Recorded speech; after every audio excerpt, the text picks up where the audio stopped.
So yeah, so teacher Wang yesterday, she actually sent me a message on WhatsApp, and not WhatsApp, WeChat. So because I actually met her a long time ago, maybe I forgot, maybe 3 or 4 or 5 years ago, in the meeting for the San Gabriel city. And so that's how I met her, and I understand she has a school, and also the meeting took place in the school. And so we got to talk about the education and this issue in the community. It's an issue that a lot of people has a lot of interest, especially the family, the parents, right? Because so I share with you guys a little bit about my experience. So I came to America when I was 15. And I had a lot of problems in high school. When I graduated high school, my GPA was only 2 point something, or a low GPA. So, but eventually I was able to go to college and transfer to a good college, to a good university. But not everybody can figure out how to get into a good university by themselves. So that's why it's important to have somebody help them, the kids and the family. So maybe we should have you guys do an introduction. Who wants to do first? You, Omar, or teacher Wang? Just talk about what you do. What's your capacity? Something like that. Whatever you want to share about yourself. It doesn't have to be really formal. It doesn't have to be I'm so just talk, share whatever you want to share about yourself. Yeah. Go ahead, Miss Wang. You can maybe start off. Yeah. Okay. Do you prefer Chinese?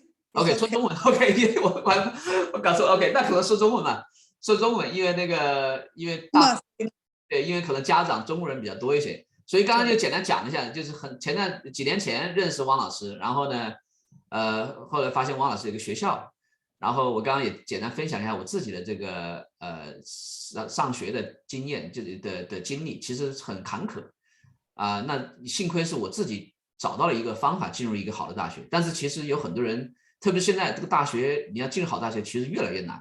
我觉得，如果我现在在申请这个 Berkeley， 可能应该是进不去的。现在，所以就是说，所以就是说如果有一个机构或者帮助这些学生或者学生家长，来就是看一下有什么更好的办法或者更多的帮助，来帮助他们进入更好的学校。其实这个需求是很大的，而且其实很多家长说白了也非常困惑，为什么？特别是很多家长都是刚来美国不久。有很大一部分，像我的家长就是，像我刚来美国的时候，我家长在国内退休了，他们年龄很大了，对美国的这个教育环境，他对美国的教育环境完全不了解，就是一无所知，所以这方面的这个缺口是很大，而且也需要很多人帮助。所以汪老师可以先简单介绍一下你自己，或者是你的学校，你怎么样开始做这个学校，就是随便聊聊嘛，对。好的，今天特别高兴哈，有陈先生给我们提供了一个。好的平台，我们只是昨天晚上聊天，然后就约了今天中午12点，在毫无准备的情况下，包括奥马副院长，他是1分钟前才知道这个事儿。那么就说我就简单的介绍一下我自己，也介绍一下我们学校。那么今天就是说利用这个平台，就特别荣幸的和大家认识，也让大家更多的人知道我们在洛杉矶的汪老师美术学院。就这个名字就很奇怪，很多人叫我起个什么国际啊、宇宙啊什么的。国际宇宙。对，很容易吸引人。I talk about a little about joking, huh? Sure. Our school is like Miss Wang. Kind of Chinese people called Miss Wang. And I talk about why we didn't make a huge name, like a international university. Yeah.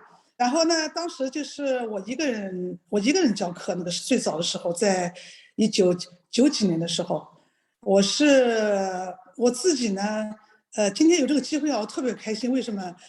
陈先生，今年啊，是我从事美术教育啊，整整50年。是半个世纪，好久了。我是12年开始教书的，教在中国安徽合肥从事美术教育，然后96年在美国洛杉矶创办了王老师美术学院，一转眼就是半个世纪过来了。那么这个半个世纪以来，那么有陈先生给我提供这个平台，那让我给大家一个简单的、仔细的一个小的回顾。那么就你那时候怎么想起办学校？那个时候刚来美国的时候办的是吧？其实我刚来美国哈，我没有办学校，因为我在中国虽然教了20年的书，但是到了美国，一个是首先是个语言上就是个大的障碍，没有办法教小孩，而且也没有人认识我。我呢就给人，我做餐馆，我给人当保姆，我从这个时候开始的，因为这个打餐馆不需要语言，做保姆在台湾人家里面我也不需要，而且我的餐馆打得很成功，我的保姆也做得很成功。从小事做起嘛，对。因为我做事认真，我做事真的很负责。我打餐馆一开始人是不要我的，我讲一下我第一份工作打餐馆，人家问我你会吗？我说不会。人家说你做过吗？没做过。问我所有的我都是 no。后来那个餐馆老板讲那怎么要你啊？我说我可以学呀，这个我把经验给大家 ，maybe 对着新移民也有点帮助哈。欧玛不好意思，欧玛 sorry，I talk about a little bit of history. That's all right. That's all right. Coming to the United States, I started to babysitter and bus girl, how to like step by step how to open the school. Okay. Later I talk to you 哈。Sure. 然后呢，老板娘那我怎么要你啊？我说我不要钱，你给我1个礼拜时间，你教我。如果1个礼拜我学不会，我不给你添任何麻烦，我走人。当时老板眼就一亮，他说你不要钱？我说不要。你真的不要？我说不要，我真不要钱，你教我。然后那个老板就挺好的。我还记得那个老板，那个在圣地亚哥伊顶波是个家族大餐馆，很大。然后那个老板说行，那我现在开始教你。他教我什么不要进去出去啊，手不许空啊，不许上班不许坐啊，还讲了很多很多规矩。我想这对我不是事儿，我可以做的比你说的好。然后当天做完，老板就说明天来上班，明天付你工资，所以我第2天就开始拿工资了。然后做到后来什么样呢？就是说所有的人都很爱我，他们都说我在这段时间他们餐馆的小费拿的最高。哎呀，我很欣慰，因为我没给任何人添麻烦，我给他们创收。这是我做餐馆经历。后来我来了洛杉矶，我就去做了个housekeeper。我做到什么样呢？做到这个老板就是跟老板娘他们都是在爱的骂我，没有见过你这种人，有你这样干活的吗？比如话讲，我把饭做好了，卫生搞好就没事啊，我可以教小孩背唐诗啊，教他们画画呀，教他们学中文呐，我都是免费的，我也不要钱，反正我时间在人家家，所以人家特别特别感动。当我孩子来的时候，人家给我做的经济担保，我很感动，真的很感动呀。所以通过我就是起点吧，这些事儿就是说你要愿意付出，不要很你总会走出自己的你的路，你头上有你的一片天。好，就转眼讲我怎么去办学的哈。那个时候呢，最早是我有一天休息，呢，就开始慢慢认识一点人了。他们知道我是原来大陆是在这个少年宫里面教美术，他们就介绍一个小孩让我去教他们画画。后来又有一个律师孩子家住在沃纳那边，他也让我去教，我就一个人很远就跑那边去教。他们有的人说你干嘛那么远教一个学生没有钱？我说不是钱的事儿，我说我喜欢，他不给我钱，他让我教我都愿意去。后来又开到 UCLA 里面去教那个中国来的教授的孩子，慢慢就小孩就是口碑就出去了，就是开始多了，我就不能再打工了。那我也就是餐馆也没有做了，后来那个管家也不做了，我就开始教课。那时候就到处跑呗，跑到最后就是说我就跑不过来，时间跑不过来了。我讲我的经历哈，我就租了一间小房子，当时记得450块，租个小房子，里面真的好破好破，周围都是老木割草的，因为那个房子便宜嘛，我也没有钱。但是呢，有什么好处呢？其实在家里教是不好的，但我那个时候我没办法租房子，我没有钱，我没有条件，没有钱去租外面 business 那个贵的。我就租了450的小房子，就是也有住的，在里面教点课，就是一下就是来了，有个固定地点以后就来了很多很多人，把我们那个叫破地方就一个车道的进出一个车道的就堵得水泄不通，我就赶快这个时候我算一下，我可以租房子了，所以我到外面租了一个500块钱的一个小 studio， 在里面开始就这么起家的，以后变成3间呐，变成5间呐，变成8间呐，到现在包括我们现在买下了我们自己的一个学校，然后人就是学生教不过来，我就请一些老师，然后老师就越请越多，而且越请越好，就是这样子一个学校办起来了。特别是在这个2017年，我们学校被这个美国西部学校和院校这个教育联盟认证为一个专业的美术院校，专业的一个等于我们是一个专业学，唯一一个我知道，据我所知，我们洛杉矶、加州这一片，像我们办这个课后兴趣班的，得到这个美国西部联盟的认证很难很难，就我们一所。它像 UCLA 啊、USC 啊、whatever Art Center 啊，都要这个学校认证。像我们这样一所学校也得到认证，等于我们是你们的会员嘛。那么我们孩子上大学，我们就是 WASC 给我们这个授权，给我们公章，就是我们有权在推荐给孩子们的推荐信上面，给孩子们盖的是 WASC 公章，这个非常有说服力。各个大学都知道我们学校。我们推荐的学生真的是非常优秀、非常 strong 的孩子们，就是品学兼优的孩子。那么为我们，特别是华人家庭，为我们这个社区，不光我们的社区吧，我们学生来自 Santa Barbara、圣地亚哥、尔湾、Newport Beach，什么千香树。据我所知，就是他们开车2个多小时到我们这来上课，有的时候我也挺有压力的，我就说，哎呀，你们那么远跑来上课，你们在附近找一个。家长说，我们孩子说到这学到东西，你们老师教得好，我们愿意来，所以我还是非常感动，也是在这种情况下，我们做的更加卖力，更加努力。那么就说我们的孩子是毕业生是100%名校录取，这个等一下我们这个作品集的班 portfolio 的班，等一下奥玛会向大家具体介绍。其实我讲一个大概，我们学校是在洛杉矶南加州，是我们基本上做到了什么呢？就是应该是个洛杉矶一个美术名校吧，人们学画画就知道汪老师美术学院。还有呢，我们参加各种比赛，我们的学生是被誉为获奖最多学校的这个荣誉，这不是我们说的哈，不是我们说的。我们的奖杯大概都有5、6千吧，如果小孩都拿回来的话，有一些小孩都30、40岁了，把那奖杯送到我们学校，他们说这么多奖杯啊，这是我们的冰山一角，是孩子们大了结了婚了，有的小孩子还记得我们把奖杯送给我们，讲王老师给你们做戏，在学校里面给你放橱窗里用吧。哎呀，我好感动，我这太好了。对，所以我们是获奖最多的学校，然后我们是认证的学校，我们考大学是100%录取和100%拿奖学金的学校。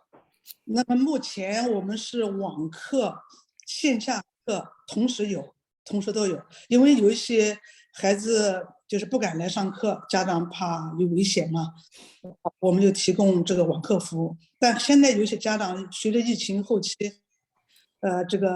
疫情有一点开始好像好转一点了，大家也好像习惯了吧，所以很多家长就是一定要回来上课，所以我们现在提供线下课，我们招收的年龄呢是从3岁一直到我们最老的年龄有80多岁学生，有30多岁学生找工作的。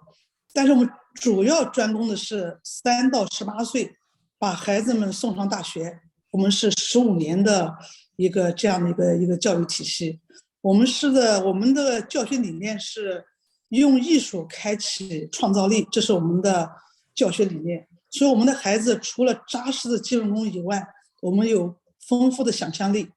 我们不是临摹素描、临摹卡通、临摹简笔画，我们训练孩子眼睛的观察能力，让他们有敏锐的这个我们叫眼睛有 poison， 眼睛有毒的哈。然后呢，让他们有丰富的什么呀想象力，培养他们一个好的记忆力，还就是说最后我们要开启他们的创造力，通过绘画给孩子们一个美术素养，让他们专注有耐力，让他们变成一个优秀的综合的有素质的人才，就是不只是一个技巧性训练。还有呢，就是说他不管去考任何大学，就是说来画画的小孩呢，他不一定得考这个 art school， 他们有的去综合大学，有的学别的专业，那么他有一个艺术的素养，他可以受益终身，他是一个创意优秀人才，他在任何行业他都会做得比别人好，他不是 follow 人家，他都是走在人的前面，因为绘画是否定式的，永远是创作的。所以我们的孩子不管去任何的大学，包括任何单位，我还 follow 他们。我们有在23的当教授的老师，就是里面的美术教授就是我最早的学生，还有在 follow 他们大学当老师的，还有在波音公司做设计的，各行各业。真的有的家长怕学美术找不到工作，真的不迟，我们孩子毕业我都是跟踪的，非常优秀，收入也非常好，就生活都很稳定的，这点不用担心的。然后呢，就是说我不知道时间上能讲多少哈，我看现在讲了多久了哈。没事，随便讲。对，没有 OK 然后就是我们的家长每天我们都收到，都是对学校啊，对老师的感激，说孩子的进步，挺温馨的吧。我们每年毕业哈，我们每年的毕业生哈都是100%录取。等一下奥马会跟你详细讲这个，包括今年我们有所有的小孩就申请5个学校录取，申请8个学校录取。孩子们现在是叫选择困难症，包括有的小孩USC 也要他，然后阿尔森特也要他，Audis 也要他，他就现在就处于这种状态。这个我们也真的学校家长也特别感谢。学校录不录取它的核心是什么？录取的核心就是说，一个就是说，首先一个就是你特别考艺术学院，你的作品集必须要专业，必须要strong。还有一个你不考这个专业，你也有一个好的作品集。如果你申请 Yale， 申请哈佛来的孩子都是4点几，都是高成绩的。那么多成绩里面，为什么能看上他？他如果有个作品集哈，顿时在里面闪光跳出来呀。我们今年考取有罗德岛，不是罗德岛，去年罗德岛，今年是纽约视觉艺术学院最好的啊。还有像那个 Art Center、USC、Audis、Pratt、Parsons， 还有很多了。那么就说，如果讲到作品集这一摊，让奥玛给你们说一下，他还有点 PPT 呢，也可以给你们看一看。我就大概讲一下，就是我们是学校从3岁一直把孩子从一笔不会开始，一直把他培养成一个非常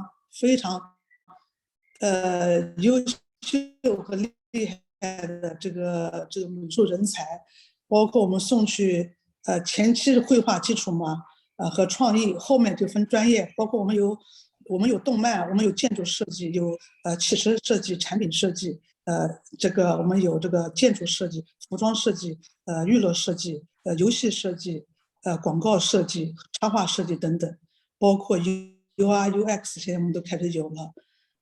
就是需要这方面服务的，当然随时可以联系我。等一下我们后面再做一点这个这个联系广告的信息。下面我想让我们的副院长，他也是我们的这个 art instructor， 也是作品集的这个升学顾问，他身兼多职。他不像有的升学顾问，他不懂美术，有的人教美术的人呢，他不懂这个美国的升学体系。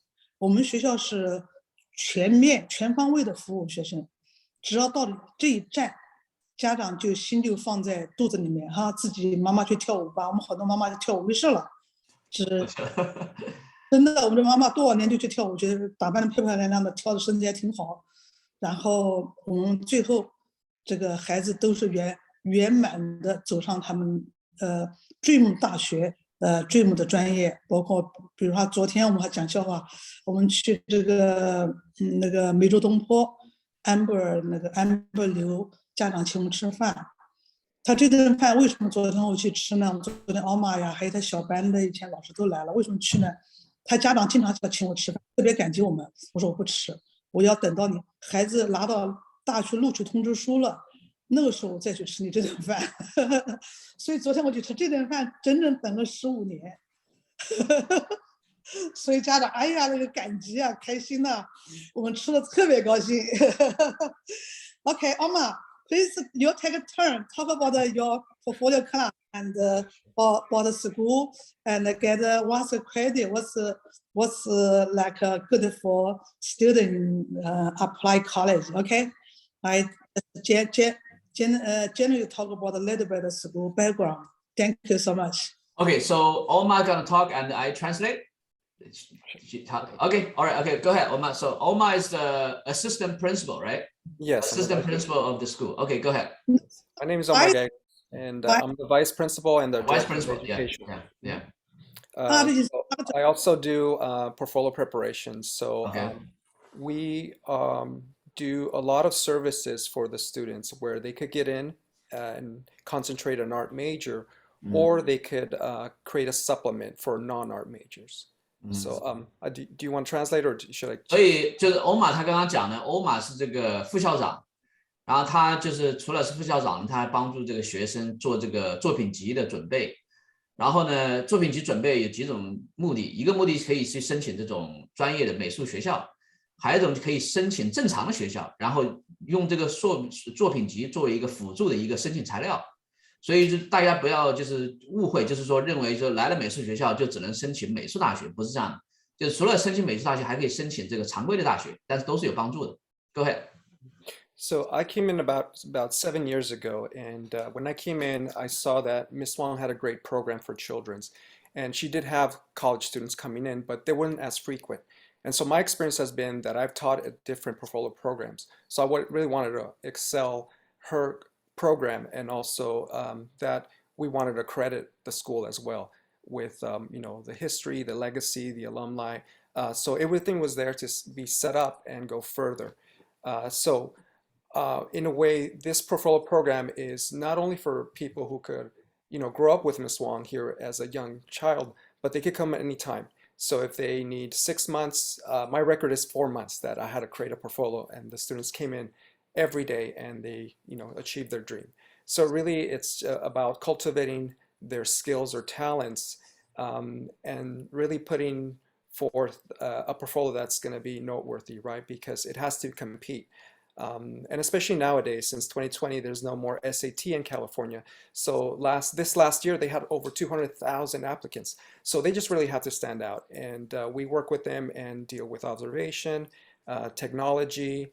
They're dealing with creativity and anything that's just, going to push them not only to get in, but also achieve scholarships, right? Scholarships is a big thing for, especially nowadays with inflation. So that's really important for us.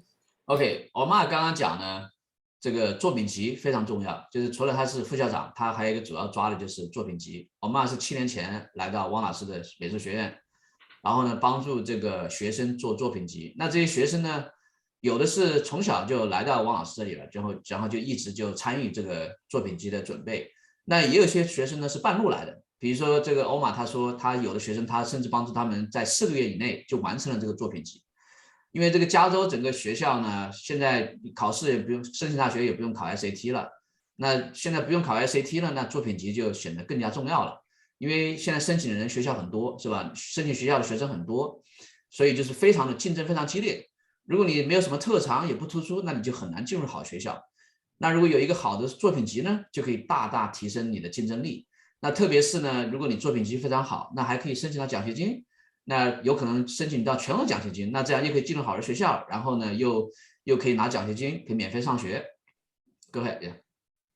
So our program really concentrates on transdisciplinary. So that means, again, real problems, real solutions. So we try to give them skills that are going to help them not only when they graduate, but in the real world.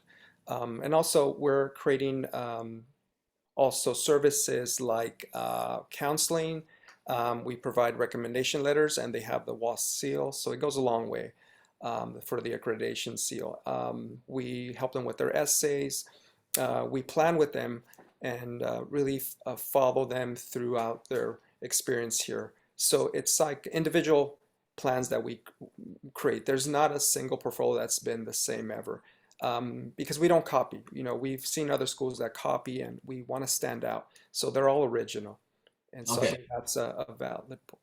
OK， 所以欧玛刚刚讲到说呢，不光是帮助学生申请准备这个作品集，而且这个作品集呢，它是非常的独特的，不是说好像有些学校就是抄来抄去，他们所有这个作品集呢是会帮助学生根据学生的要求，根据学生的特点，会给他就是说包装一个非常独特的，会很有强有力的作品集，然后呢，这个不光是作品集，除了作品集以外呢，还帮助写这个申请，不是写申请，就是帮助这个申请的这个文章，然后帮助这个申请的这个别的这个整个环节的别的这个步骤，也都会有各种各样的这个协助。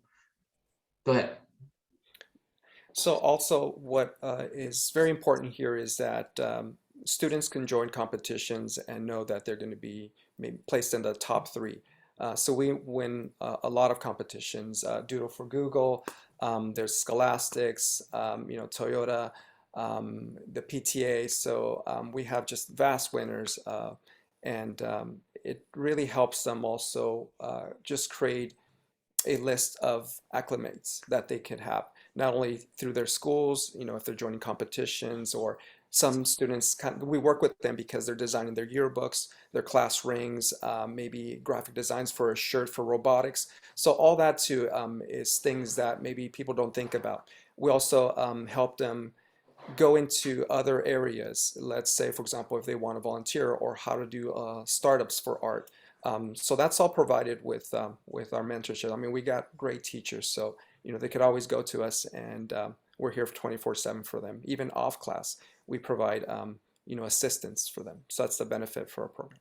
OK， 刚刚 Orma 讲到呢，这个学校的帮助呢，不只是理论性的，就是学校的帮助是非常的实践，有很多实践的这个环节在里面。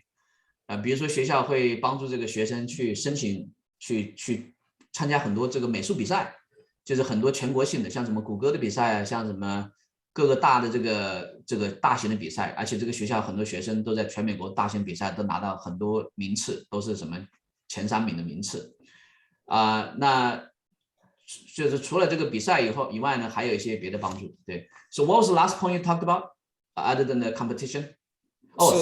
You help with startup， 就是然后他们也呢，除了帮助参加比赛，然后他们也会帮助这些学生，就是比如说，如果他要去创业啊，或者什么和这个美术相关的创业，他们都会有各种各样的这个咨询的服务。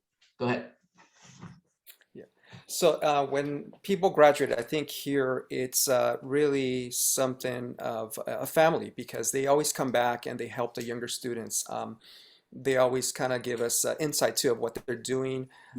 So we really communicate and create a family here, and also with parents. It's a team effort, and really work closely knit, and so that way, the legacy really lives on. So yeah. OK， 所以这个学校汪老师的学校呢，它其实是变成了一个大家庭，就是很好的一个校友的环境。就比如说很多以前的学生呢，因为汪老师这个学校开了很多年了嘛。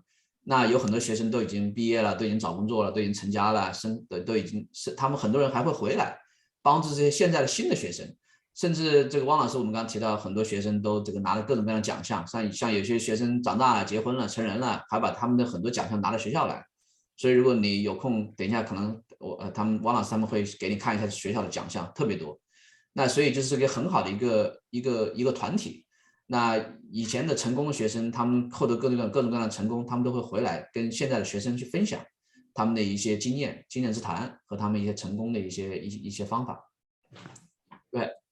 So I just want to like relay a message, to parents, because I know a lot of parents seem like, well, what do I do with art? I'm afraid that, my student or my child is not going to have a job or not excel.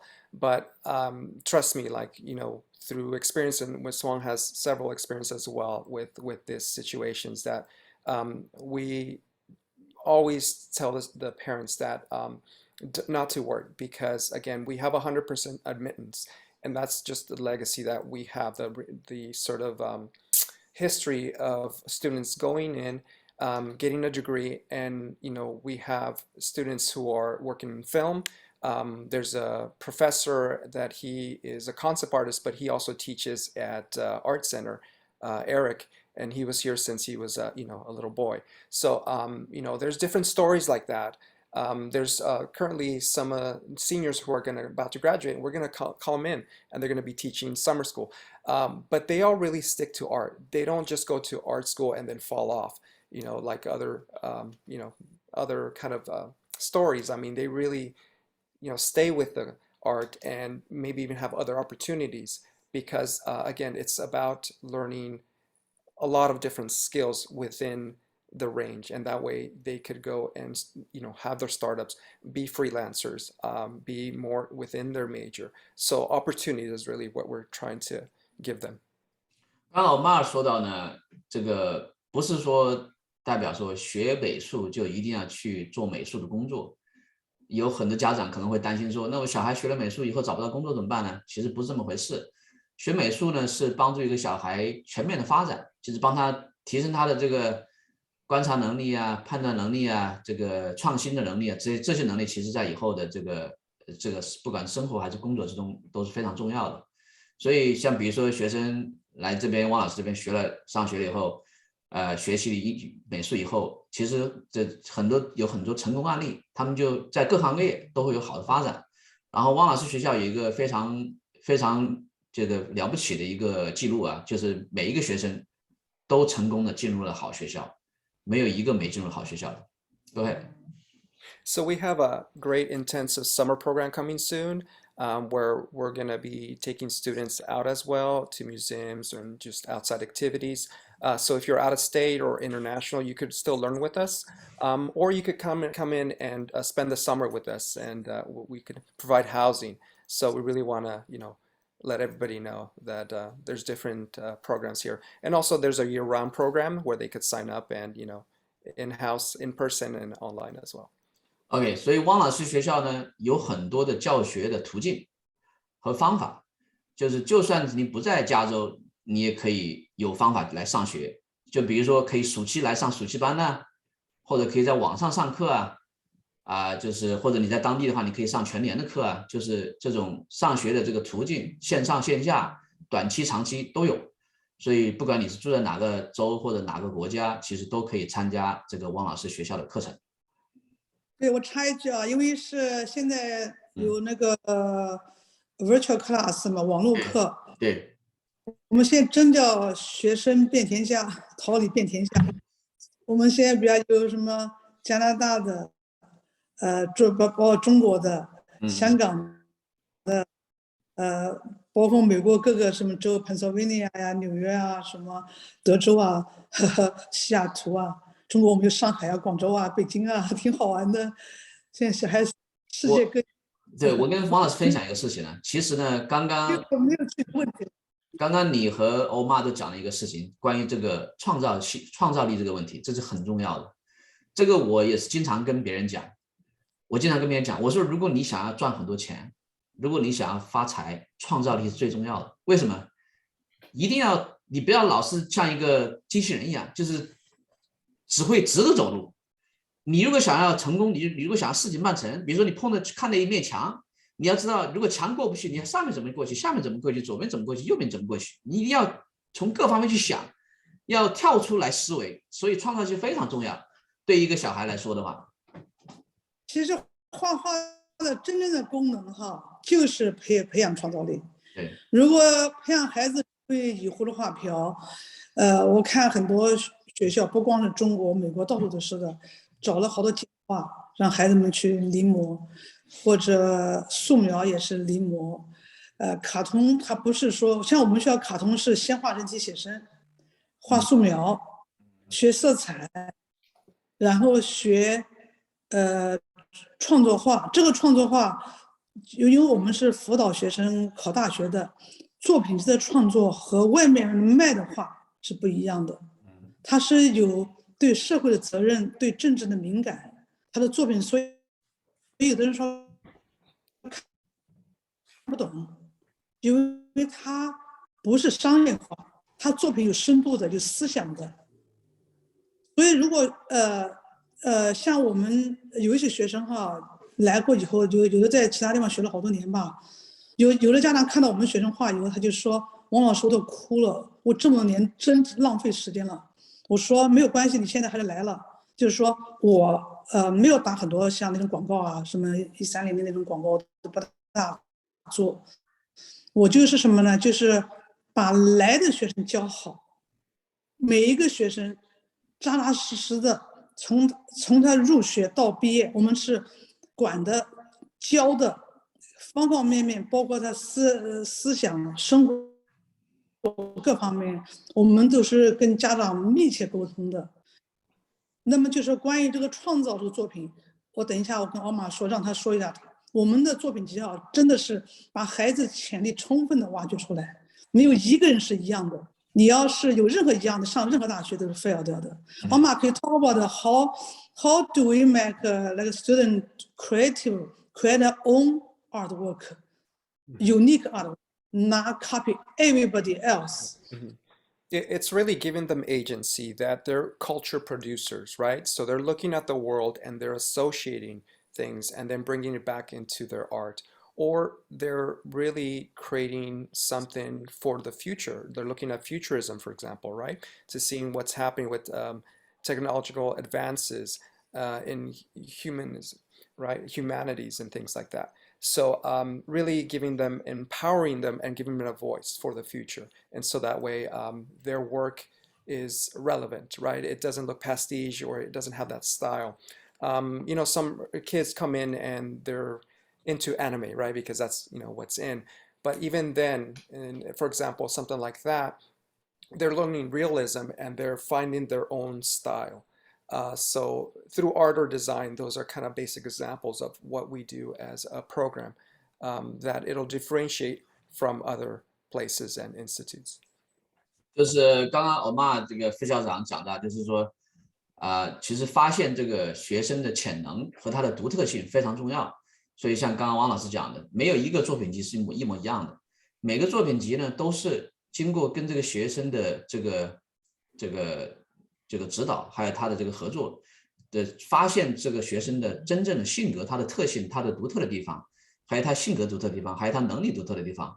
然后这样不但也可以做出一个很有特色的作品集，然后同时也可以发掘这个学生的一些潜在的这个能力和他的这个天性。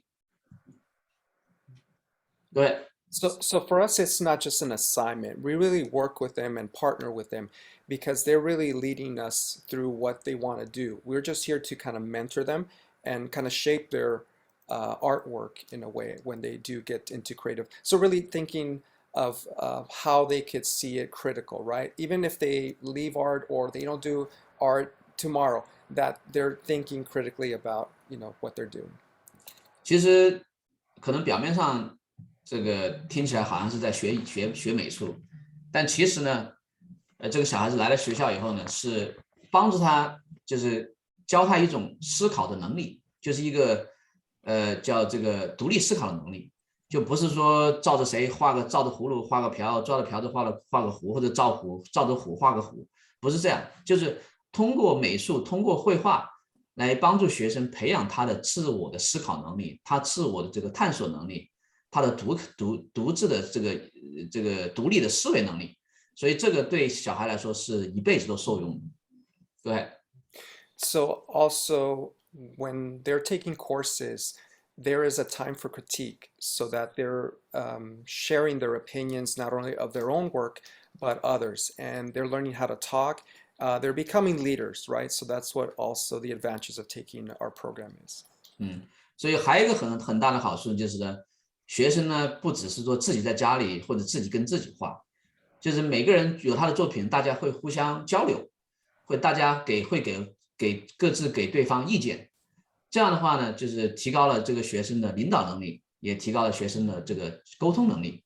所以这个是沟通能力也是非常重要的。这经过汪老师和这个欧玛校长讲以后，现在还没孩子，等我有孩子，我可能也得送过来。我们学校的学生作品哈，就是定的欧玛带他们做 critique。对。每个学校都要说他这个做的这个创作理念。Yeah, communication is very important. Yeah, that's a very important skill. Yeah, go ahead. Yeah. I think some of the projects as well have, they're not one-off.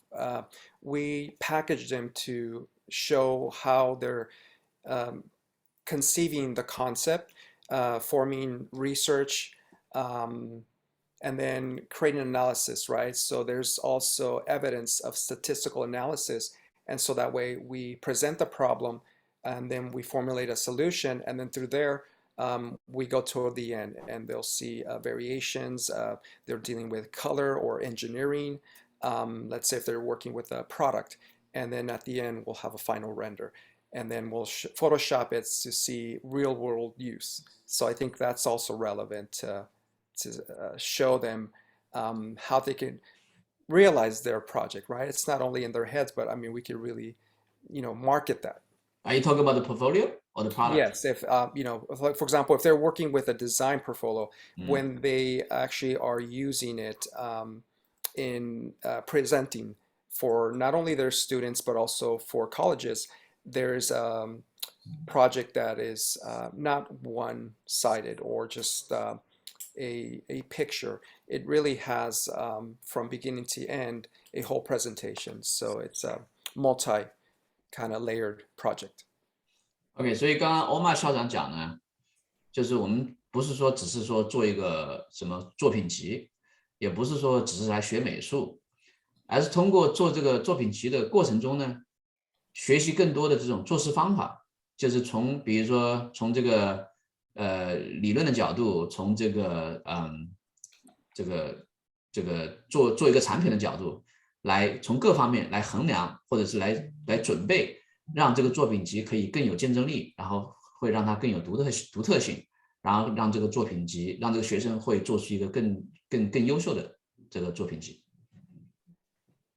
我说就说interrupt a little bit， 就说我们学校为什么就办的这么样，就是不是这个好，不是我们说嘛，家长的认可，社会的这个认可，包括国际一些权威教育机构的肯定和这个表彰我们。还有呢，就是我跟奥玛的这个教学理念，就 education philosophy 吧，我们是一样的。我们都是把这个创作摆在一个首要地位，就是创造性，通过绘画提高学生的创造性。对，把它创造性，这个创造力和 personality 就通过绘画一个小孩的整个的综合素质，把它紧紧结合在一起。所以我们今天就是培养的学生不光是在绘画上，技巧上，在他的这个耐力毅力上，在他的创意思维上，在他做事的各个方面的品行上，是一个全方位的品学兼优的。这是我们做教育哈，叫就是培养就是人才。首先培养就是要品学兼优，首先培养这个孩子品行。在这种情况下，孩子们学什么不是光学美术，他在各个专业各个行业他都能学得非常好，用在各行各业。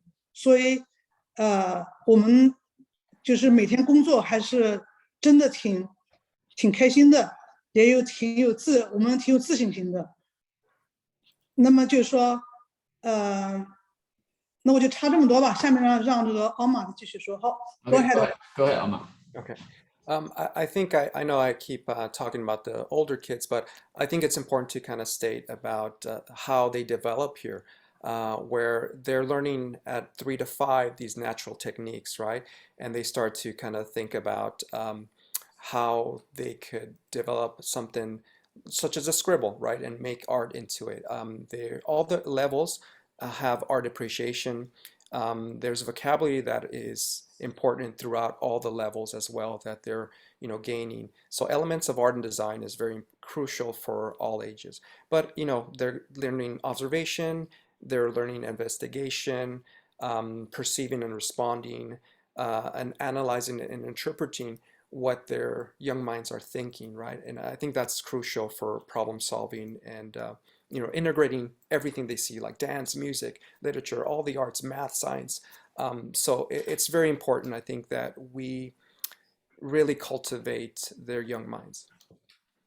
对，刚刚欧玛所以讲说，这个通过学习美术可以学习很多能力，不只是说就仅仅学的怎么画画，你还会学创造能力啊，会学观察能力啊，会学沟通能力啊，会学就是很多各种能力都可以通过学习美术，然后学到。Go ahead.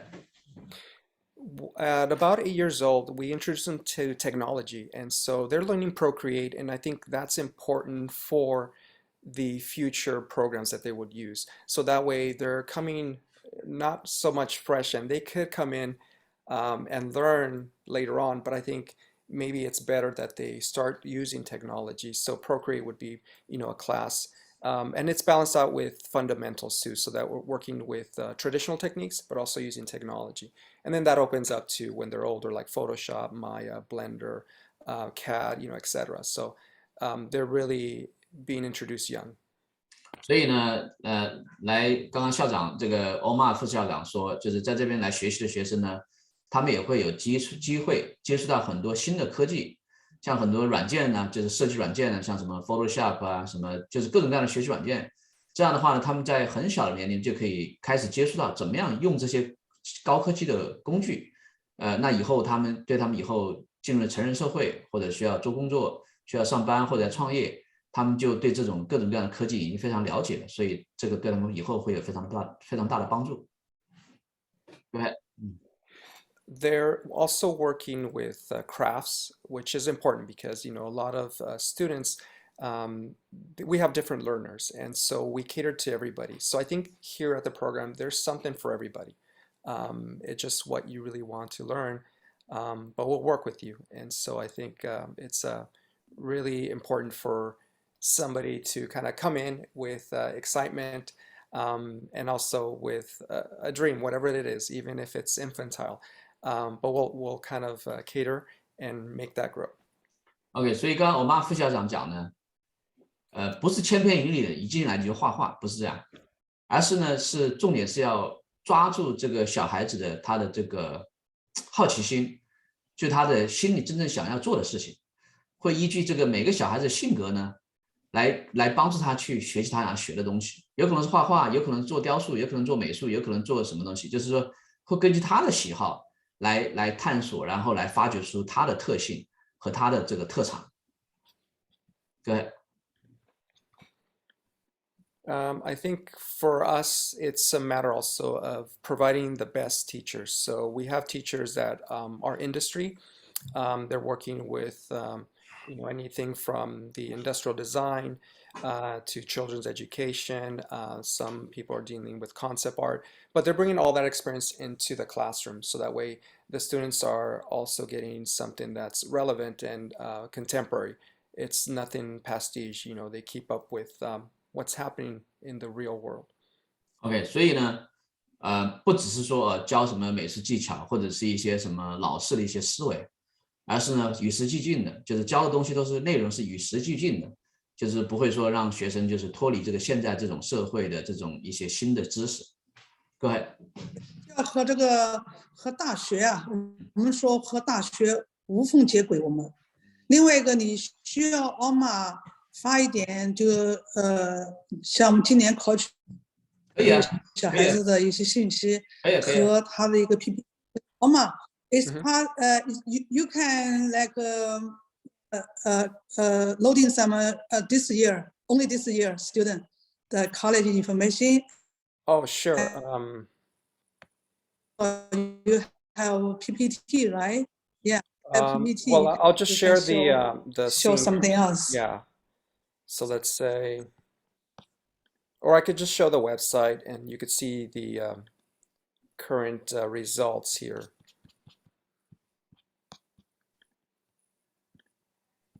Oh, 这不是最后还有学生在等学校，就是到明天为止的就今年录取到明天为止的一些信息，后面还有。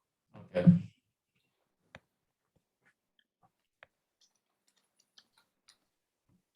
我们今年又是个大满贯。哇，今年多少个学生录取了 ？Totally how many this year? We had about 13 so far. Yeah. And that's grown because you know, before it would be maybe, you know, 1, 3, and then it just blew up as far as you know, the older kids kind of starting to come in more regularly. We lost some with COVID, but you know, I think this year is going to be like 20 something. So like it's been jumping higher and higher. But we've seen like students, their scholarships actually gained a lot. Yeah, I don't know if I could share. Can I share? Yeah, you can share. Would I be able to share the screen? 可以给视频给他看。Screen. 可以啊。See it? How do you share the screen? I don't know. Let me see. Banner. Like if you click on the green button, banner. and then you're able to kind of allow me to share. Let me see. Allow. Hold on. I think I need to make you host first. Let me see. Okay. Make host.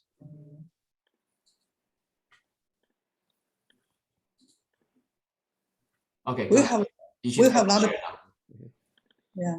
Okay, so so if everybody needs any more information, you could find us at myarteducation.com. But as you see here, this is an architecture student, and so you could see all the schools: Parsons, Pratt, Savannah, CCA, School of Chicago, and all the scholarships. We have another illustrator, so Maryland, SVA, CCA, Otis, Savannah. Jonas got into USC, Art Center, Pratt, Washington, Berkeley. I mean, see, this is the case where a student could apply for an art major, but also as a supplement at the same time. And it works out because sometimes the parents want them to, you know, just have a safety net, which is fine. Yeah, this is good. You know, here again, USC, scholarship for Art Center, and Otis and entertainment design.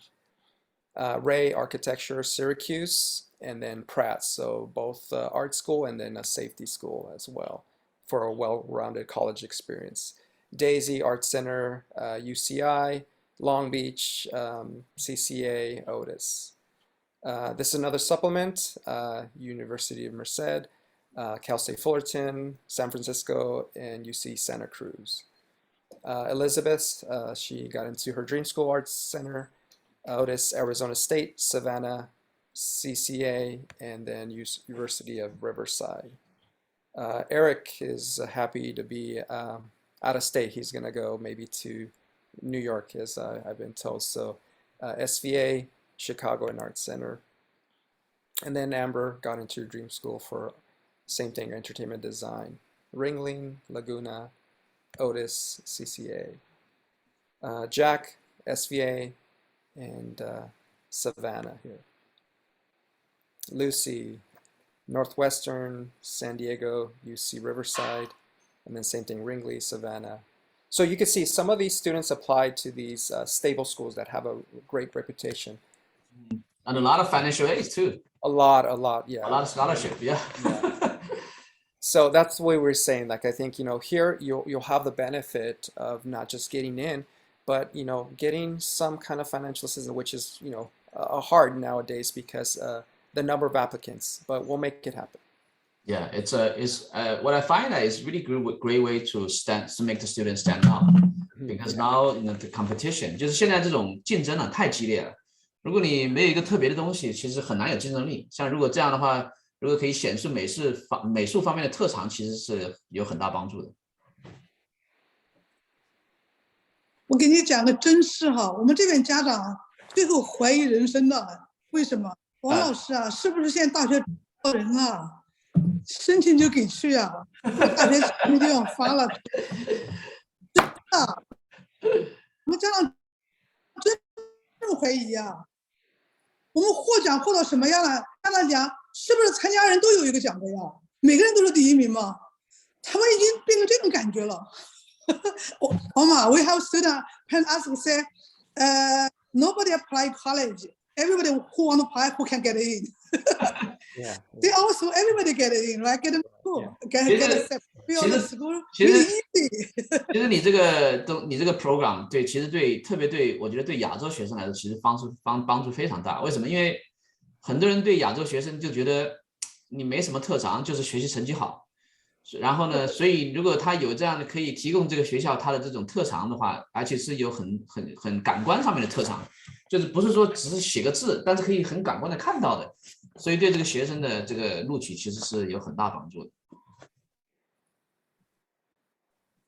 非常大的帮助。我们造福了多少华人家庭和亚裔家庭，真的造福了他们。包括那个我们当时97年认证的时候，我们挺担心，因为这认证特别难，一般认证正规的像这些什么阿尔森特、USC 这样 UCLA 这样学校，包括美国这些正式高中啊什么的哈。我们只是我们家试试看可不可以啊？因为我们知道我们教的很好，但再好你是一个属于课后辅导性质的嘛。然后他们来了以后，你猜怎么着？他们自己好激动，他说：“你们是一个 treasure hiding the Singapore。”他说：“我都想来学了。”现在搞认证人自己说这种话。其实你这个真的是你应该把它变成一个全职的高中啊！你可以把它变成一个全职的高中了。其实我们那个地方不够，全职高中你要有 playground， 不是孩子没钱嘛？我们要有钱的话，如果讲哪一个慈善家愿意投资这个教育，投资社会。来把我们学校发扬光大，真的是有一些那些慈善家有钱他都没地方用啊。我看一下，我可不可以帮你找一下？If somebody have money, right? Want to do something? Our school is the best choice. You know. Make it into a full-time high school. 就像那个 Orange County, Orange County School of Art， 像类似那种。But yeah, we help students also get into those programs, and then they go to those schools, but they still stick with us. And sometimes that they don't have those resources. Like for example, Jonathan has been here forever, and we got him in when he was about 12 to Laksa, and he's with us also because they don't have an entertainment design program, and so we'll help them also achieve their dream too. 我跟你讲，我们学生有考拉下的，有考奥下的。既然已经考上了，可以不来了，是不是？我们辅导他们考那个拉下的，在那个 Cal State 里面的哈，他们考完以后继续还回来上课，还要在我们这做。我说你不已经在艺术光每天都画了吗？他说，我在这里学的比那个艺术高中的还难，学的还好，所以他学完了到他们学校都是第1名。像整体写生他们学校画的很差，我们这孩子进去的时候已经很厉害了。进去高中的时候，他们作品都可以申请大学的，所以他们进了艺术高中，还在我这做作品集，他不在那学校做。所以我们学校如果有条件变成一个另一个 LI 艺术高中，每年好难考，你知道吗？但是我们就是说缺少，总的来讲就是缺少资金。如果我们后面有钱，我们可以搞一个大的学校，一定要有了 playground， 知道吧？要有 library， 要有甚至有那个美国讲的藏书量啊，讲这个占地多少啊，小孩子的空间呐，我们现在还没有这个能力去做到。但是我们事实上我们质量上已经做到了。上次有一个国内的一个公司说要在这边投资要找一个私立学校合作。我看他们可不可以？他们是要找现成的高中，但如果他们有钱的话，那可以用他们钱来办一个高中嘛？那就这样就可以合作了嘛？但是我知道有的高中有那个私立有正的私立高中，包括还有I-20自治的，有的学校要卖，因为他有的学校做不下想卖，但是呢，我们买。那你告诉我，那我们下线以后，你可以跟我联系一下，我们可以把这个东西合并起来就可以，因为正好那个国内的学校要找这样的高中，那他们可以投资，然后你们来这个高中可以给你们来做，把它合并起来，那这样的话他们也有学生可以送过来，那你这样也可以有一个高中了嘛？对。Alma, she talk about maybe she found some investor want to like bring the money to the school, like a real high school, real art high school. OK， 那我们今天时间讲了超过1小时12分了，那我们接下来节目也到尾声了。其实我今天挺开心的，因为很有趣，因为觉得你们2个人都很有激情啊，这个东西是很重要的。So Omar, yes, thanks for doing the presentation. I can seriously feel the passion in what you do, which is very important being a teacher. 那接下来尾声的话，汪老师要不要做下广告啊？谢谢大家这么耐心听我们说哈。Omar呢，他是做这个作品集升学25年，我做美术教育呢50年。那么就说学校目前在亚布林达有个分校，然后我们总校在圣盖博尔，还有圣蒂莫斯和软桥的分校，因为这个疫情嘛，现在是改成网课了。